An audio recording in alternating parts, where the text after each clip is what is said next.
Hello viewers, मैं हूं कल्पिता और आप सभी का स्वागत है हमारे प्रोग्राम में जिसका नाम है संजीवनी। दोस्तों, आज हम हिप रिप्लेसमेंट के बारे में बात करने वाले हैं। हिप रिप्लेसमेंट सर्जरी क्या होती है, किन कारणों की वजह से की जाती है, इनमें कौन सी सावधानियां बरतना जरूरी है, चलिए जानते हैं आज ऑर्थोपेडिक सर्जन डॉक्टर अभिषेक नेरुरकर जी से। चलिए उनका स्वागत करते हैं और एपिसोड की शुरुआत करते हैं। डॉक्टर अभिषेक नेरुरकर जी, आपका हमारे संजीवनी के मंच पर बहुत बहुत स्वागत है। बीवीजी टीवी की इस पहल में मुझे बुलाने के लिए शुक्रिया। जी डॉक्टर, आज हम बात करने वाले हैं हिप रिप्लेसमेंट के बारे में। जैसे कि नी रिप्लेसमेंट की सर्जरी होती है, वैसे ही हिप रिप्लेसमेंट की भी सर्जरी होती है। तो हमारे दर्शक आपसे जानना चाहेंगे कि हिप रिप्लेसमेंट किन कारणों की वजह से किया जाता है। देखिए, नी रिप्लेसमेंट तो सभी जानते हैं कि क्या है और क्यों किया जाता है। बेसिकली एज रिलेटेड डिसऑर्डर है, अर्थराइटिस। एक बार आपका 60-65 एज हो जाए तो उसके बाद घुटना घिस जाता है और उसके बाद नी रिप्लेसमेंट करने की ज़रूरत पड़ सकती है। पर हिप रिप्लेसमेंट बहुत अलग है नी रिप्लेसमेंट से, और हिप रिप्लेसमेंट के जो रीजंस है वो भी काफ़ी डिफरेंट है। सो हिप के प्रॉब्लम्स और नी के प्रॉब्लम्स दोनों अलग अलग है। अगर हम वेस्टर्न कंट्रीज में देखें तो हिप आर्थराइटिस जो है वो काफ़ी कॉमन है और लोगों को हिप आर्थराइटिस की वजह से हिप रिप्लेसमेंट करने पड़ते हैं। पर इंडिया में और साउथ ईस्ट एशियन कंट्रीज़ में हिप आर्थराइटिस उतना कॉमन नहीं है। उसकी वजह से प्राइमरी आर्थराइटिस नहीं होता है और उस रीज़न से हिप रिप्लेसमेंट नहीं होते हैं to a certain extent. India में जो रीजंस है हिप रिप्लेसमेंट के लिए वो कम्प्लीटली डिफरेंट है। फर्स्ट रीज़न जो है उसको हम बोलते हैं एवियन हिप। एवियन मतलब जो नेक्रोसिस होता है, नेक्रोसिस इन द सेंस जो अपना हिप है उसका जो ब्लड सप्लाई है वो किसी कारण की वजह से डैमेज हो जाता है, और जब ब्लड सप्लाई नहीं बचता है हिप के लिए तो वो जो भाग है जिसको जो खून है जो नहीं पहुंच रहा है वो डैमेज हो जाता है। अभी ऐसे डैमेज हिप के ऊपर हम नहीं चल पाते हैं और उसके बाद धीरे धीरे धीरे वो हिप जॉइंट पेनफुल होने लग जाता है। जी। पेन जैसे जैसे बढ़ेगा वैसे चलने में दिक्कत आती है, नीचे बैठने उठने में दिक्कत आती है, नॉर्मल जो डेली लाइफ का जो एक्टिविटीज़ है उसमें दिक्कत आती है, और इसी वजह से जो मेन हिप रिप्लेसमेंट जो है वो करना पड़ता है। उसकी वजह से उसका एज ग्रुप भी काफ़ी डिफरेंट है as compare to the knee replacement जो लोगों को करना पड़ता है उस हिसाब से। अभी ये क्यों होता होगा, अभी 100% रीजंस हम नहीं जान पाते इन ऑल द पेशेंट्स, और एक्चुअली उससे बहुत ज़्यादा फर्क भी नहीं पड़ता बिकॉज ट्रीटमेंट प्लान में कोई चेंज नहीं होता है, ट्रीटमेंट सेम होता है। लेकिन मोस्ट लाइकली कॉज इंडिया में जो है वो है बिकॉज ऑफ अल्कोहलिज्म, सबसे इम्पॉर्टेंट कॉज है, और दूसरा है स्टीरॉयड यूजेस। सो जो लोग अल्कोहल का जो प्रमाण जिनके लाइफ में ज़्यादा है और जो लोग स्टीरॉयड यूज़ करते हैं for some any other medicine के तौर पे या for body building, so any use of excessive use of steroid की वजह से जो बॉल है वो आपका डैमेज हो सकता है। पर बॉल डैमेज होने के बहुत सारे कारण हैं। जो अपना नागपुर जैसा जो बेल्ट है, सेंट्रल इंडिया है, वहाँ पे सिकल सेल अनीमिया करके एक डिसऑर्डर है जिसमें again the blood supply damage. So there are multiple causes जिसके वजह से जो हिप है उसका आपका जो ब्लड सप्लाई है वो डैमेज हो सकता है और उसके बाद हिप आपका डिसफंक्शनल हो सकता है। इसके अलावा there is one more group जिसको हम बोलते हैं पोस्ट ट्रॉमेटिक आर्थराइटिस। पोस्ट मतलब आफ्टर ट्रॉमा, मतलब कोई भी इंजुरी होने के बाद भी बिकॉज ऑफ द फ्रैक्चर या because of the damage to the blood vessels ये जो खून का जो सप्लाई है वो बॉल को डैमेज हो सकता है, और उसकी वजह से जो आर्थराइटिस है that can rapidly grow and cause hip pain. Third group of patients है जो आर्थराइटिक ग्रुप में आते हैं, मतलब जो संधिवात जो बोलते हैं, रूमेटॉइड आर्थराइटिस। ये फीमेल्स में ज़्यादा होता है और उसका ही काउंटर पार्ट है जो मेल्स में होता है, उसको कहते हैं एंकिलोजिंग स्पॉन्डिलाइटिस। बट ये सारी जो बीमारी है ये पूरा ग्रुप ऑफ डिसऑर्डर्स है जिसको हम वात के कैटेगरी में ऐड कर सकते हैं, और जिसमें naturally joint without any reason without anything that we can prevent, धीरे धीरे डैमेज होना शुरू हो जाता है टू अ सर्टेन एक्सटेंट कि फिर you can not walk on it, और पेनफुल भी काफ़ी हद तक होता है. सो ये सारी मेन ब्रॉड रीजंस है जिसकी वजह से हिप जॉइंट रिप्लेसमेंट आज की डेट में करना पड़ रहा है. जी, अभी जैसे आपने बताया कि एज का इसमें बहुत संबंध होता है, या फिर मेल फीमेल में इसका रेशो कैसा होता है, इसके बारे में आप हमारे दर्शकों को क्या कहना चाहेंगे?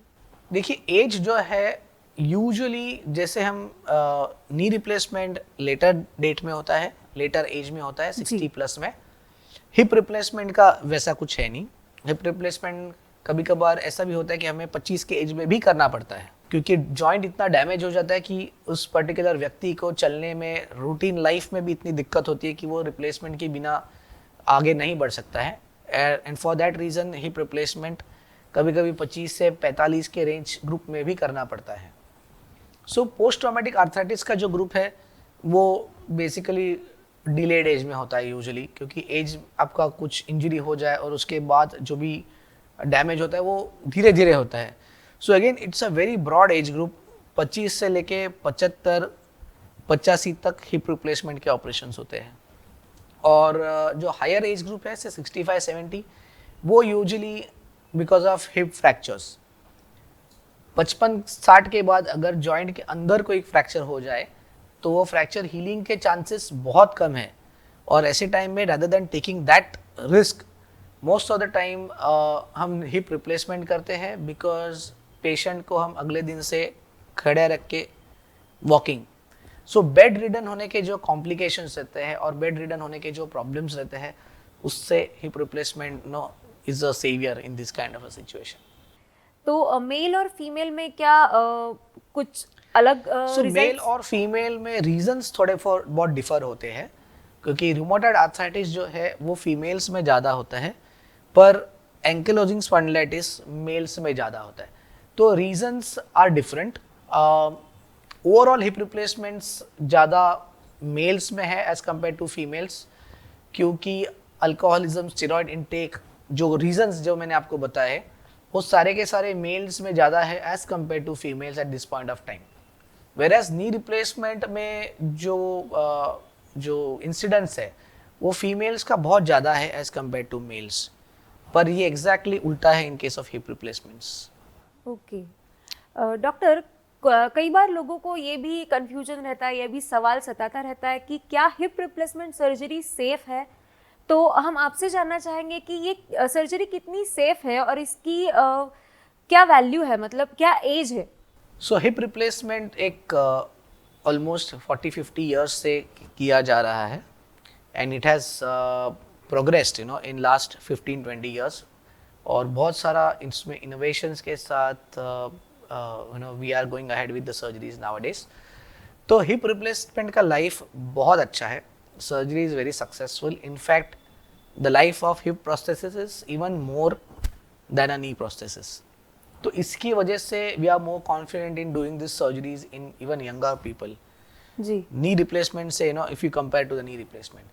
और हिप का आउटकम्स भी बहुत अच्छा होता है. एक बार आपका surgery once it is done properly, उसके बाद we called something, it's called something like a forgotten joint. मतलब पेशेंट इटसेल्फ ही फॉरगेट्स कि मेरा सर्जरी हो चुका है. That is how good the outcomes can be most of the times. So that is it is a very successful surgery, but उसका reason सही होना चाहिए और सही तरीके से अगर हो जाए then there is nothing to worry about. जी डॉक्टर, जैसे कि हम देखते हैं कि आजकल लोगों में बहुत सारी हेल्थ की समस्याएं दिखाई देती है, तो क्या ऐसे समस्याओं वाले लोग हैं वो हिप रिप्लेसमेंट कर सकते हैं, उनका आउटकम कैसा आता है? देखिए, आजकल के डेट में डायबिटीज़ है या ब्लड प्रेशर है, थायराइड के इश्यूज़ है, हार्ट के प्रॉब्लम्स है, मल्टीपल अदर प्रॉब्लम्स. एक बार 40-45 एज क्रॉस हो जाता है तो उसके बाद लोगों को रहते हैं. जी, अभी हिप प्रॉब्लम्स भी साथ में रहते हैं. So now there has to be some solution for it.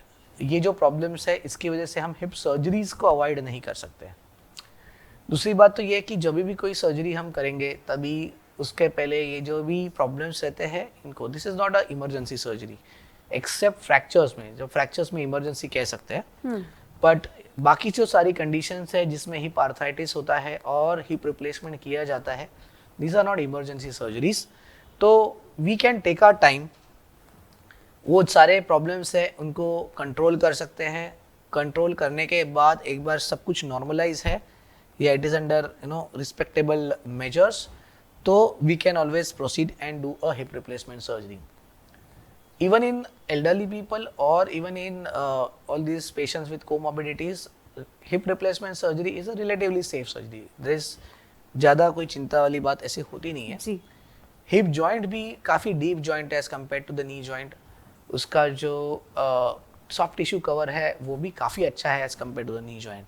इसकी वजह से नी जॉइंट के कंपैरिजन में हिप का आउटकम्स और हिप में प्रॉब्लम्स बहुत लेस होते हैं. डॉक्टर, हम आजकल देखते हैं कि बहुत सारी चीज़ें एडवांस होती जा रही है, तो क्या हिप रिप्लेसमेंट सर्जरी में भी कुछ एडवांसमेंट आई है? देखिए, hip replacement surgery as I said ना कि जो 50 साल ऑलमोस्ट हो गया है तब से बहुत चेंज हुआ है.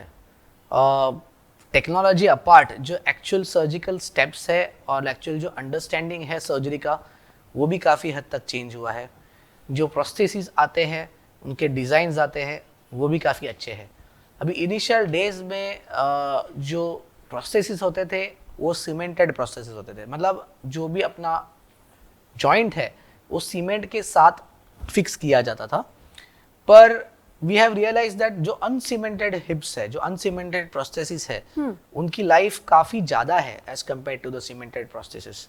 और क्योंकि ये यंग लोगों में किया जाता है जहाँ पे बोन क्वालिटी अच्छा है और जहाँ पे हमें चाहिए कि ये प्रोस्थेसिस ज़्यादा से ज़्यादा लाइफ तक चले उनके साथ, उसकी वजह से we have moved mainly towards uncemented hip. मतलब वो जो इम्प्लांट रहता है वो प्रेस फिट इम्प्लांट रहता है और उसमें हम सीमेंट यूज़ नहीं करते हैं. तो क्वेश्चन नेक्स्ट ये हो सकता है कि क्या सीमेंट खराब है? तो नहीं, सीमेंट खराब नहीं है. सीमेंट जो है वो अभी भी सर्टन सिचुएशंस में यूज़ किया जाता है जब बोन वीक हो, बोन स्ट्रेंथ बहुत पुअर है और ऐसे अगर लगे कि मे बी ये जो प्रोस्थेसिस है वो विदाउट सीमेंट ग्रिप नहीं करेगा. सर्टन रिवीजन सिनेरियोज में भी यूज़ किया जा सकता है और it is always use as a bail out option. मतलब हमें अगर अनसीमेंटेड भी करना हो तो भी as a backup cemented prosthesis रहता है. So these are two things. But uncemented जो है वो towards that we have change in last 10-20 years. दूसरी चीज़ है वो है उनके बेरिंग्स. मतलब इट हैज़ इवॉल्व. मतलब पहले मेटल से शुरू हुआ, different types of metals came into picture, फिर सिरेमिक हुआ, फिर मेटल ऑन मेटल हुआ, then it had some problems. तो ये सारा इवोल्यूशन है, ये सारा नॉलेज है जो लास्ट फ्यू डिकेड्स में we have gathered. And then there was a coming up of new generation ceramic. तो आज की डेट में we have multiple options available. There are combinations of ceramic and metal or highly cross-linked poly is like a plastic, ceramic on ceramic. So ये सारे combinations है जो आज की डेट में अवेलेबल है और उसकी वजह से we can give a broader options to the patients. जिसको जो रिक्वायरमेंट है, एज कैसा है, एक्टिविटी कैसा है, उस हिसाब से we can decide what is best for a particular patient and give him that option. Okay. So ये हो गया बेरिंग के बारे में. Third is the material. So material has also evolved and the way in which that prosthesis is made, that has also evolved.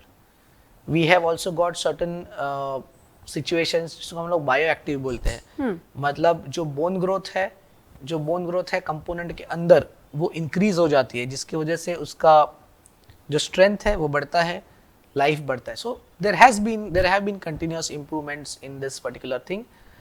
And nowadays, as you know, robotics is taking up over knee replacement. उसी तरीके से hip में भी robotics it is percolating. जी. और there is possibility कि आगे चल के फ्यूचर में ये चांसेस बढ़े कि robotic का इंसिडेंस बढ़े. So that is something that we have to consider. So advances are they keep on happening, or definitely as we understand more and more इसमें और एडवांसेस आएंगे and will keep improving because we ultimately want to give a longer life और ज़्यादा से ज़्यादा patient का वो joint चले और ही जी। Should be able to enjoy that particular thing that has been done. That is the ultimate aim. जी। डॉक्टर, अभी आपने कहा कि बहुत सारी चॉइसेस है मटेरियल के साथ, बेयरिंग के साथ, तो पेशेंट ये कैसे डिसाइड कर सकता है कि हमें कौन सा मटेरियल लेना चाहिए, कौन सा बेयरिंग यूज करना चाहिए? सो ये एक बहुत अच्छा सवाल है बिकॉज क्या होता है कि पेशेंट्स को कुछ मतलब दे कैन नॉट डिसाइड, जी। they are dependent on the guidance from the surgeon. So you should actively ask these questions to your doctors और you should understand क्योंकि जैसे हर चीज़ों में होता है वैसे the higher the bearing उसका cost भी it's ji. more. So whether आपको ceramic which is the costliest आपको उसकी ज़रूरत है या नहीं है, ये जो पर्टिकुलर डिस्कशन है ये आपने आपके डॉक्टर के साथ करना चाहिए. और just because something great is available that it doesn't mean कि आपने वो ही करना चाहिए. जी। So what is more suitable for you and this call has to be taken with the surgeon क्योंकि आप अकेले और सर्जन भी अकेले ये चीज़ नहीं डिसाइड कर पाएंगे. जी। डॉक्टर, कई लोग ऐसे होते हैं जिन्हें हिप रिप्लेसमेंट सर्जरी नहीं करना चाहते वो, तो ऐसे लोगों के लिए क्या कोई अल्टरनेटिव ट्रीटमेंट है? देखिए, हिप रिप्लेसमेंट सर्जरी एक एक्चुअली एक बहुत ही अच्छी surgery and everybody is actually उनको जी। इतना बेनिफिट होता है, they feel extremely happy after the surgery. पर कभी कभार ऐसा सिचुएशन हो जहाँ पे उनको सर्जरीज अवॉइड करनी हो, ओके, तो उनमें कुछ ऑप्शंस है जो they can try, but all these are all trial things. बहुत सारे इसमें नए नए डेवलपमेंट्स आए हैं. एक एज ओल्ड प्रोसीजर से ये बेसिकली स्टार्ट हुआ था which was called as core decompression. Core decompression मतलब there was a drill hole which was made और ड्रिल होल के साथ हम एक्सपेक्ट करते थे कि वहाँ का वेस्कुलरिटी बढ़ जाए, बट ये हमेशा पॉसिबल नहीं होता है. Then we advance to something called as bone graft, मतलब वहीं पे हम ब्लड वेसल के साथ बोन ट्रांसफर करके we try to provide good blood supply and healing to that bone. पर इन सारी चीज़ों के काफ़ी लिमिटेशंस थे. अभी recently in last few years there are treatments like PRP है और स्टेम सेल्स है, ग्रोथ फैक्टर कॉन्सेंट्रेट्स है. So there are lot of innovations and researches that are going on in this field जो हम अपने patients को offer कर सकते हैं. However all said and done, patients को भी ये समझना ज़रूरी है कि ये सारे जो ट्रीटमेंट्स है ये 100% रिलीफ देंगे नहीं देंगे बोल नहीं सकते. प्लस हर एक पेशेंट में, हर एक डिफरेंट पेशेंट में ये इनका जो आउटकम्स है वो वेरिएबल है. तो किसको फ़र्क पड़ेगा, कितना फ़र्क पड़ेगा नहीं पड़ेगा, it's very difficult to predict. Advance cases अगर हो आपके आर्थराइटिस जिसमें एक जॉइंट घिस गया है, कंप्लीटली डैमेज्ड है और अंदर से it is sharp and causing pain on every movement, ऐसी सिचुएशन में ऑल्टरनेटिव ट्रीटमेंट्स ट्राई नहीं करने चाहिए क्योंकि once you when you know that a particular treatment may not work, तो we should avoid that and then you should proceed for hip replacement. जी। Doctor, hip replacement surgery के बीच में, मतलब सर्जरी के दौरान एग्जैक्टली क्या किया जाता है और उसके बाद पेशेंट की रिकवरी किस तरह से होती है? देखिए, हिप रिप्लेसमेंट सर्जरी यूजुअली जो है वो स्पाइनल एनेस्थीसिया या स्पाइनल एपिड्यूरल एनेस्थीसिया, मतलब कमर के नीचे का जो भाग है उसको सुन्न किया जाता है और फिर ये सर्जरी की जाती है. जो डैमेज बॉल है उसको निकाल के, जैसे हमने कहा उस डिफरेंट टाइप ऑफ बेरिंग्स है उसको हम डालते हैं, मिक्स एंड मैच करते हैं. और the beauty of today's process is कि ये पूरा मॉड्यूलर है, तो हर एक पेशेंट को जो एक्यूरेट फिट मिलना चाहिए उस फिट का प्रोस्थेसिस अवेलेबल होता है ऑन टेबल और वो वी डिसाइड ऑन टेबल कि what is best for that patient, जिसके वजह से आउटकम्स भी काफ़ी इम्प्रूव हो चुके हैं. आफ्टर द सर्जरी थोड़ा सीमेंटेड और अनसीमेंटेड, जैसे मैंने आपको बोला दो डिफरेंट टाइप्स है, उनमें रिकवरी में भी फर्क है. सीमेंट यूजुअली इंस्टेंट फिट रहता है तो उसकी वजह से पेशेंट्स तो नेक्स्ट डे से वॉकर के साथ इमीडिएटली पैर पे वजन डाल के 100% वेट डाल के चल सकते हैं. हाउएवर जो अनसीमेंटेड रहता है उसमें हम नेचर पे भी डिपेंड कर रहे हैं कि जो प्रोस्थेसिस है और जो बोन है इसके बीच में मिलाप हो, उसके बीच में इंटीग्रेशन हो, और जो प्रोसेस लगभग 1.5 से 2 महीना चलता है। It's a gradual process. तो इसी वजह से कभी कभार मे बी पेशेंट्स को विदाउट वेट या पार्शियल वेट चलना पड़ सकता है फॉर अराउंड से 3 वीक्स टू 6 वीक्स, और उसके बाद वो धीरे धीरे फुल वेट डाल के चल पाते हैं। अराउंड मे बी 6 वीक्स में स्टेयर क्लाइंबिंग और बाकी सारी जो चीज़ें हैं वो we can start, and 3 months to 4 months it takes for the patients to recover, to feel comfortable to do his normal जो एक्टिविटीज़ है, जो डेली लिविंग के उनके एक्टिविटीज़ है वो इजीली कर सके, उसको एक अराउंड 3 to 4 months लग जाते हैं। हॉस्पिटल स्टे एज यूजुअल 2 दिन रहता है, आजकल स्टैंडर्ड है। यूजुअली कोई भी 2 दिन से ज़्यादा हॉस्पिटल में पेशेंट को रखते नहीं है। एक ड्रेसिंग होता है और अराउंड 12 to 15 डेज में एक बार पेशेंट को आना पड़ता है टाका निकालने के लिए जी। और उसके बाद दे कम ऑन एट 1.5 महीना 3 महीना के एक फर्स्ट ईयर में थोड़े फॉलोअप्स रहते हैं, then the patient can be on their own, no problem. जी। तो जिनकी हिप रिप्लेसमेंट सर्जरी हो चुकी है, ऐसे लोगों को क्या चीज़ें अवॉइड करनी चाहिए जिससे अच्छी रिकवरी हो जाए? देखिए, ट्रेडिशनली हिप रिप्लेसमेंट सर्जरी के बाद हम बोलते थे कि नीचे ग्राउंड पे नहीं बैठना है, क्रॉस लेग नहीं बैठना है, इंडियन टॉयलेट यूज़ नहीं करना है। लेकिन बहुत सारे पेशेंट्स हैं जिनके रूटीन लाइफ में उनको ये करना पड़ता है जी। That was the biggest challenge. बाकी देयर वाज नो रिस्ट्रिक्शन, पहले कोई रिस्ट्रिक्शन इसके अलावा नहीं रहते थे, पर अभी we have a solution for that as well. There are dual mobility hips. So dual mobility hips में 2 जगह से मूवमेंट होता है, और उसकी वजह से द बेनिफिट इज कि एक्सट्रीम्स ऑफ मूवमेंट भी पॉसिबल है, और जो डर लगता था कि एक्सट्रीम्स ऑफ मूवमेंट में डिसलोकेशन हो जाए, that also is reduced. So there are dual mobility hips which can be selectively used in particular patients के लिए जिनको ये सब अवॉइड करना पॉसिबल नहीं है। एक्चुअली ड्यूअल मोबिलिटी हिप्स ऑल्सो मतलब दूसरे कंडीशंस में भी बेनिफिशियल है, जैसे पेशेंट्स है जिनको पैरालिसिस है या स्ट्रोक है या अल्जाइमर्स है, पार्किंसंस है, जहाँ पे उनको जो मसल और इसके ऊपर प्रॉपर कंट्रोल नहीं है। फ्रैक्चर सिचुएशंस में भी यूज़ कर सकते हैं, बिकॉज बहुत सारा टिश्यू डैमेज रहता है, और जो नेचुरल कवरिंग जो है जो अपना हिप का है दैट इज़ ऑल्सो इंजर्ड। सो ऐसे सर्टन सिनेरियोज है जिसमें ये ड्यूअल मोबिलिटी हिप भी यूज़ कर सकते हैं, एंड उसके साथ द फ्लेक्सिबिलिटी इज़ मोर, और ये जो नीचे बैठने का स्क्वाटिंग और क्रॉस लेग सिटिंग का भी problem to a certain extent we can solve it. जी डॉक्टर, जाते जाते आप हमारे दर्शकों को क्या मार्गदर्शन करना चाहेंगे? देखिए, हिप रिप्लेसमेंट सर्जरी एक बहुत ही सक्सेसफुल प्रोसीजर है, और उसके जो इंडिकेशंस है वो भी बहुत स्ट्रेट फॉरवर्ड है। हिप आर्थराइटिस है जिसमें ये प्रोसीजर किया जाता है, और टू सर्टेन एक्सटेंट फ्रैक्चर्स में ये प्रोसीजर किया जाता है। Recoveries is good, as I said, if a properly done procedure में patients live near normal life जी। और most of the time they don't even understand कि कुछ हुआ है उनके साथ में। So if you have any hip problems, rather than bearing the pain, आप जाके एक्सपर्ट से एडवाइस लीजिए, और जो सॉल्यूशंस है in today's days are very good.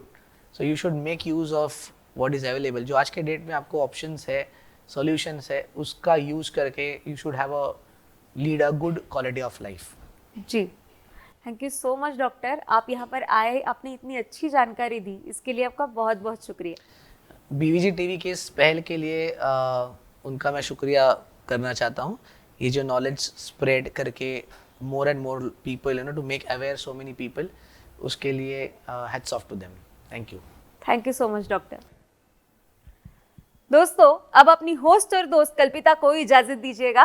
फिर मुलाकात होगी संजीवनी के अगले एपिसोड में एक नए विषय के साथ। तब तक अपना ख्याल रखिएगा।